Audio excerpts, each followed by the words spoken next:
number one killer is time. It destroys us all. When Paul came back, he took away the only person who could stop the end of time. My brother, Will. Thing is, when time broke and changed Paul, it changed me too. Quantum Break is the newest outing from one of my favorite longtime developers, Remedy Entertainment.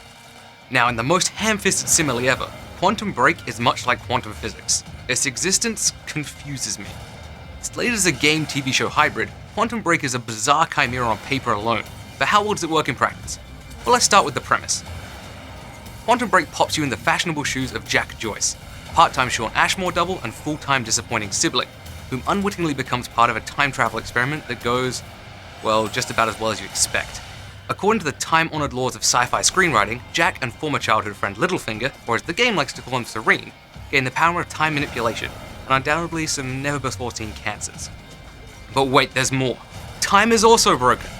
From here the plot gets fully underway, with the interesting conflicted badass doing everything he can to stop our bland blank slate of a protagonist from saving the world. High concept art this is not, with the narrative being closer to the butterfly effect than, say, Primer.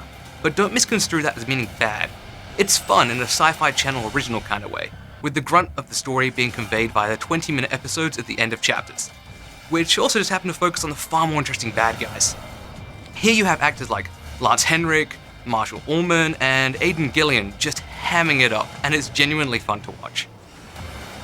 It's a shame to say that this enthusiasm doesn't transfer to the in-game narrative segments though, which focus on our protagonist and his quest to be constantly surprised by the smallest of plot reveals. I don't want to lump this all exclusively on Ashmore, as I feel it has more to do with Jack being a basically character with no discernible traits or personality. The whole time I wanted to be Serene. That dude was cool, that dude had drive, he had purpose, he had more than two emotions. But alas, that my friends is the curse of the identifiable player avatar. Here also seems like a good point to rap about pacing. It's bad. Quantum Break strives to be a narrative experience first and foremost, and in doing so commits the #1 video game no-no, making the player as passive as possible. It has an outer frame narrative, where you just watch the show, then it has an inner frame narrative, where you interact with the environment as little as possible and walk so slowly. And then there's the actual gameplay, which you get to actually push buttons and everything. 80% of the experience is passive. Who thought that was a good idea? Okay, as for the actual gameplay, it's perfectly passable. It's your average third-person cover shooter bolstered by time warping abilities. Not the dance, more like generic combat things like dashing, freezing enemies in place, and creating shields. All in all, there's about 7 abilities, and I think I only ever really relied on 1, maybe 2. Why? Because they're not very well integrated. Look at past Remedy titles. Max Payne and Alan Wake had one core mechanic each, bullet dodging and light respectively.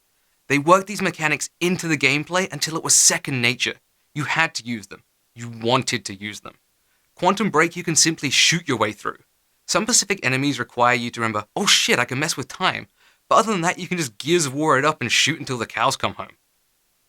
I have to highlight one of the standout mechanics at play in the gunfights though, the AI.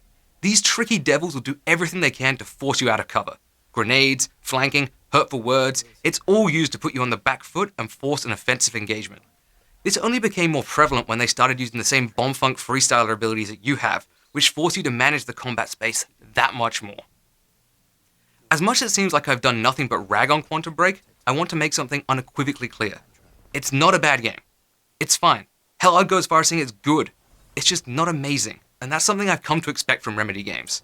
I feel the major issue here is the forced medium hybridization, as it does nothing but kill the pacing and take time away from actually playing the game.